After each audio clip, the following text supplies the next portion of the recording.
Hey YouTube, Dawson Ryder here. Welcome to my review for Power Rangers Unlimited Morphin Masters. So this is the latest in the series that kind of gives us a one-shot focus on a character or characters and story, usually tying into the main series in some way. It's interesting as the last three have actually been more tied to the main series than usual. Every issue we've gotten in this series has always had something that has enhanced the main story going on, but usually it was a little bit smaller, like even the Space one, even Death Rangers can be read standalone, but these last ones have been more entrenched. Like this one and the Coinless have definitely been more in with the main storyline, like almost an issue a part of it. Hyperforce was kind of in between, I think is interesting because it acted as a pseudo follow-up epilogue to the series you could enjoy, but then led you into why they're involved in the main story, which I think is really nice. I just found that interesting because I've always found it kind of cool and interesting that the original run of these were able to be enjoyed more standalone while enhancing the main continuity, whereas these other ones feel more essential or also feel like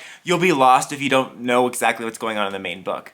Anyway, this picks up right after issue 116 left off, with Draken sacrificing himself and giving Kim Ranger Slayer the White Dragon coin so that she can enter the grid and look for the Morphin Masters. And it's interesting because this issue is almost like 117, but at the same time, it's also like one of those issues that enhances the story and backstory and character stuff, but I feel like it can be explained in a couple lines of dialogue in which actual issue 117, and you won't feel like you've missed a lot, if that makes any sense. Kind of reminds me of the way I think Falcon and Winter Soldier is going to go down, where it was a great story that adds a lot of character detail, but if someone doesn't watch it, they're not going to feel lost when you pick up with Sam as Cap and Cap 4 because it was set up in Endgame. I'm going to kind of structure this a little bit differently and kind of go over some positives and negatives. First of all, positives, I really like the way that this was a little more character driven, not in the sense that the character stuff takes over the lore and the story, but I like that it makes the issue feel more engaging when you have actual character focus and not just story. A lot of this current story, including this one, touches on stuff from Power Rangers universe,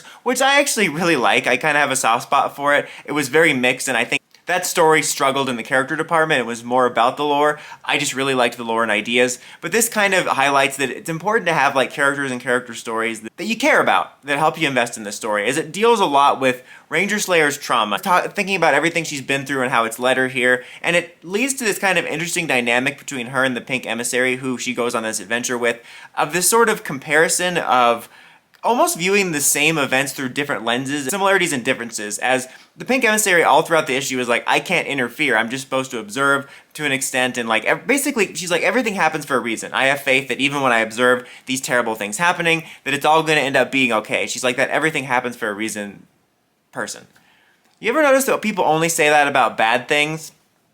And then Ranger Slayer, of course, is very against that idea, but the ultimate resolution is, at the end, when she's fighting against the Emissary, when she gets corrupted, is kind of like a twist on everything happens for a reason, more like everything that's happened to her has built her into who she is now, and she's happy with the strength she has now, so I guess it's kind of like accepting that, but in a different way. Less than well, everything happens for a reason, it's destiny. It's more like, all these things happened to me, but that made me who I am type of thing. Kind of like that line from Batman and The Flash. And you know what? I like The Flash. I don't care. It was one of my favorite lines when he said, we're not meant to go back and fix our scars. They make us who we are. And that was kind of what it was there. So I kind of liked that compare and contrast kind of all the things we've been through have built us to who we are, and the sort of everything happens for a reason. I thought it was an interesting dynamic between the two characters. What brings me into my other positive is they kind of focused a little bit on the Emissaries as characters. As we learned that they were actually like the original Ranger team, we even use the Pink Rangers or the Pink Emissaries' real name when they meet the Masters. It was Aaliyah, I believe,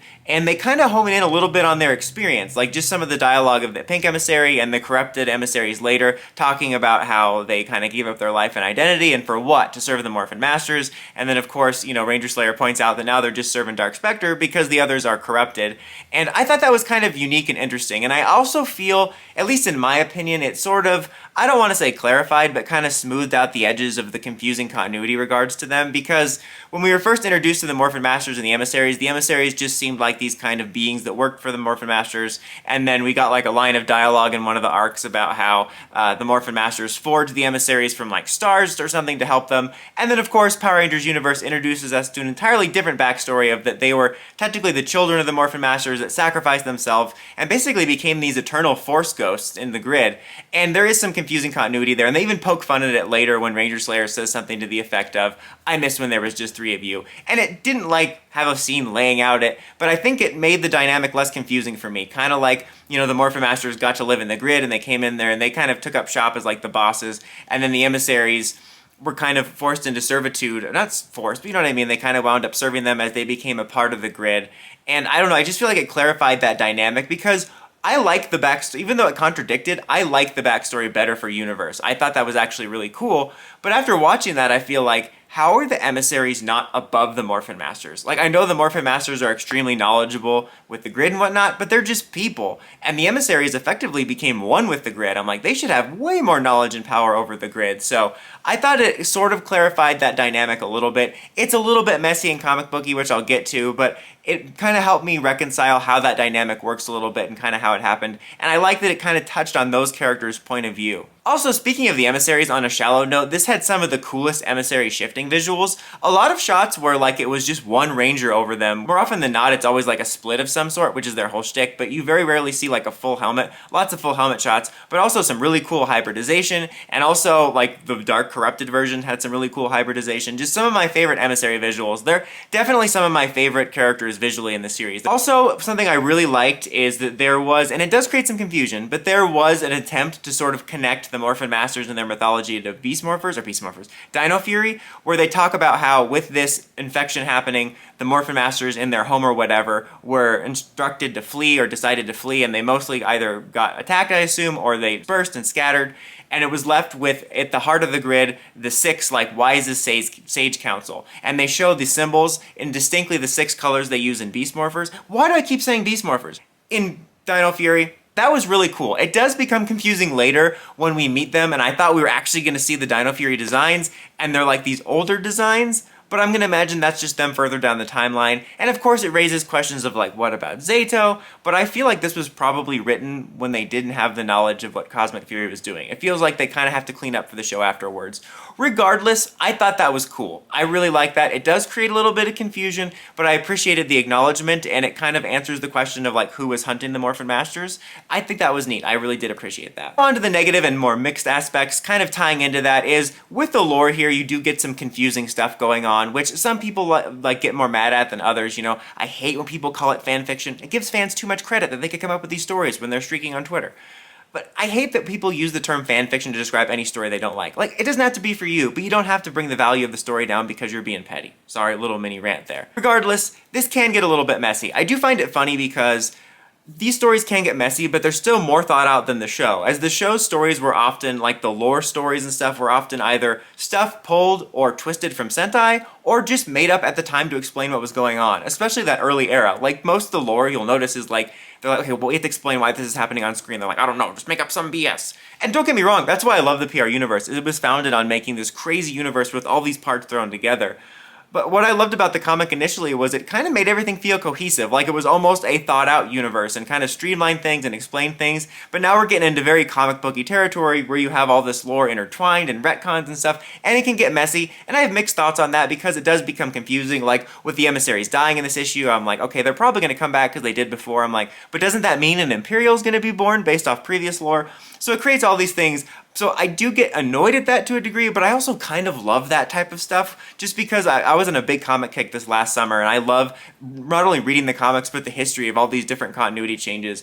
And this is very commonplace for comic books. I'm not saying it's a good thing. I do find it kind of an interesting and almost endearing thing about the genre, how often you have these big continuity resets and how often they'll be like, oh, the simplest way to make this easier for the new audience is to do a big confusing event to explain why the continuity is different now. The point is that if you like read or even just do 5 minutes of research on any comics, you'll know like Superman and Batman and all of them have a very confusing continuity with like dozens of contradictions and like retcons over the years. But I do have mixed feelings on that. It can be a little bit confusing if you're following everything. So I do want to tie it back to another positive. I guess this is why it's mixed. There's a positive and a negative. I do love the end resolution, which is effectively she goes to the Morphin Masters for help, and they're no help. They're just sitting there having their imaginary dinner. You know, they're up their own asses basically, and she discovers they're not going to save us. No one's going to save us. We have to save ourselves.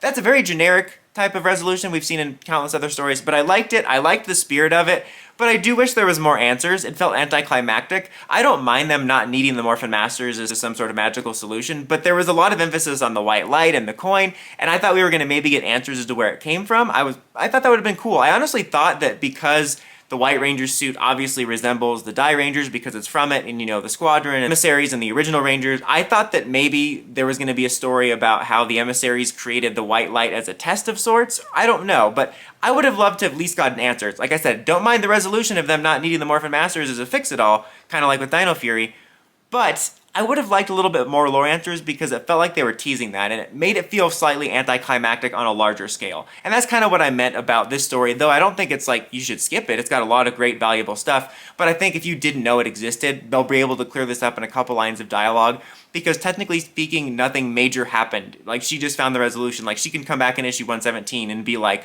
well, I went to the grid and the Morphin Masters are going to be no help. We have to save ourselves. And you would have gotten the important information you needed to follow the broad stroke story. Again, I'm not saying skip it. I think it's a great story to read, but I think that not having the answers made it feel less essential and a little anticlimactic. Also, just as a side note, even though I've been enjoying the Ranger Slayer character and they've gotten to me like her more and more, I hope she doesn't take over as like the main fixture character now that Draken might be gone. Don't get me wrong, I do like her and I don't mind her being in more stories, but I don't think they need to have these main fixture event storylines.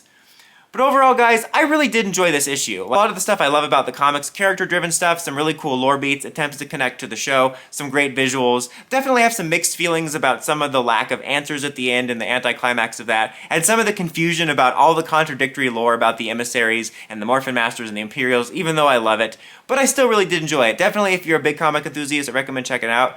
I would give it a 3 out of 5, though. I think it's overall solid, but like less essential than I thought it was going to be. I hate saying that because I keep thinking it sounds like I mean it's not important to read. I do think it is. It's a very good character story. You get a lot of information, but I think that if you didn't read it, you're probably going to still be able to follow what's going on because there was a little anticlimactic resolution. So I have mixed feelings about the ending, but I still enjoyed the journey overall.